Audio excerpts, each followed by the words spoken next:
Hello Gemini, Sun, Moon, Rising, and Venus signs. Kamusta kayo? Sana po nasa mabuti kayong kalagayan. Welcome back po sa Star Tarot. Kung bago kayo rito, welcome din po kayo. Thank you for your support. I truly appreciate it. God bless you all po.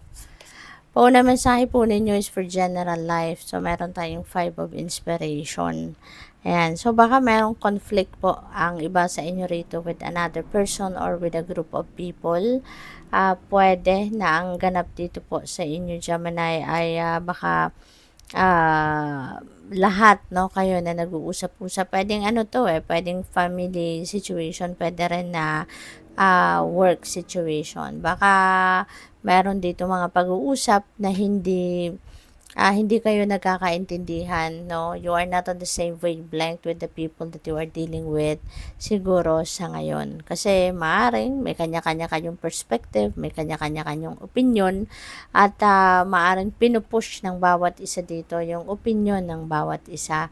Kaya hindi nagkakaintindihan kasi maaring walang gustong walang gustong mag-give way, no? Kaya pwedeng ganun ang ganap dito for some of you.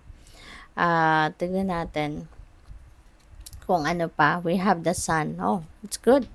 Kasi since 5 also is about 5 is also about change, no? Kaya hindi rin magtatagal, no? Kung ano yung hindi ninyo pagkakaintindihan with mga kasamahan ninyo or mga kausap ninyo, siguro kailangan lang ninyo ng umatras ng kahit saglit lang, no? Para na makapag-isip-isip. At maaari din na yung mga pag-uusap na to, no? Kailangan ng tapusin muna. Give yourselves time to think, 'di ba? Re-evaluate din ng mga kung ano man ang mga decision ninyo, ano man ang mga pinupush ninyo rito, mga ideas or plans, yung ganon. And kapag humupa na din yung tension, makapag-isip-isip na, then maybe, things are going to get better, no? Baka you're going to get back to the table and talk, no? And this time siguro mas magiging mabuti ito na mga pag-uusap, no? Mas magkakaroon kayo ng kalinawan sa inyong isipan. Mas siguro ngayon when you get back to the table and talk again, baka mas maganda na ang magiging resulta ng usapan dito. We have the sun, no? And things are going to get better. Things are going to be clear, no, for each other. Kaya maganda, no? Magbabago yan for the better. So, pagdating naman sa inyong money, career, and finances, we have 9 of materials. No, this is really, really beautiful energy then. Si 9 of materials. Kasi definitely, your hard work is going to pay off. Magkakaroon na kayo ng financial gain, magkakaroon na kayo ng additional wealth, magkakaroon kayo ng prosperity and abundance, no, sa buhay ninyo at this time. At kung ano yung pinagsikapan ninyo, ano yung hirap or pagsisikap, no, na ginawa ninyo sa trabaho, career man or negosyo ninyo, ayan ay magbubunga na sa ngayon, and you are going to taste, no, your success, or you're going to taste the reward of your success dito. Ay napakaganda. So, magkakaroon kayo ng financial comfort, financial freedom dito. Mababago na dito yung landscape ng inyong kaperahang aspeto, and you will be more prosperous and abundant. What else? We have 6 of cups. Ayan. So, and with all this, with all these blessings na matatanggap ninyo, you are also going to bless other people, no? With your blessings. Hindi rin din ninyo ito sa sarilinin, napakabait ninyo, napaka-generous ninyo. Kasi kung ano man ang meron kayo sa ngayon, you are also going to share that with other people. You are also going to give something, no? Magbibigay at magbibigay din kayo ng biyaya, no? Towards other people. Kaya napakaganda. Mas lalo pa kayong ibe-bless ng Divine Universe sa ngayon kasi you are also blessing other people, no? Nagamit ninyo ang mga blessings na meron din kayo.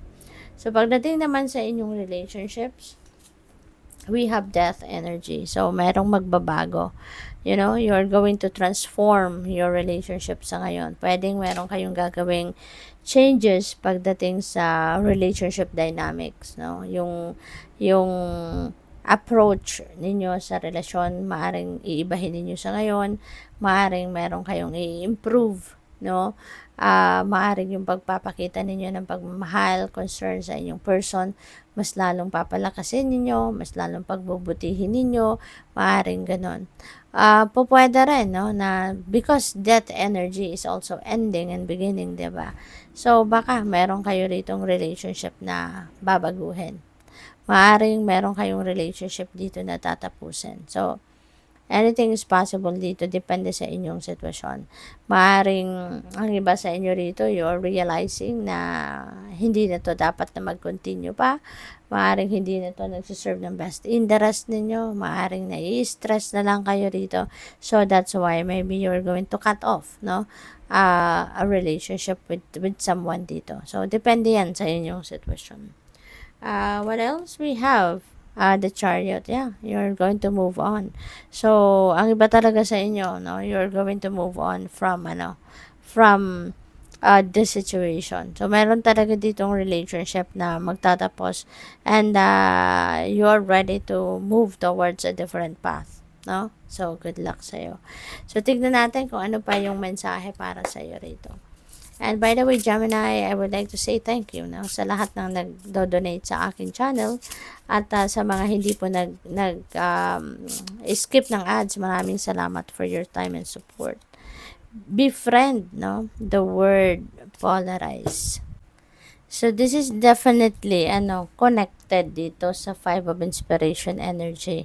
Kasi meron ditong meron ditong conflict talaga, no? Meron ditong hindi pagkakaintindihan. Merong mga opposing forces dito, no, na nangyayari for some of you. But, yun nga, you are going to display your truth, your inner truth. Magiging matapang ka dito na mag-express ng inyong sariling opinion, no? You're going to put your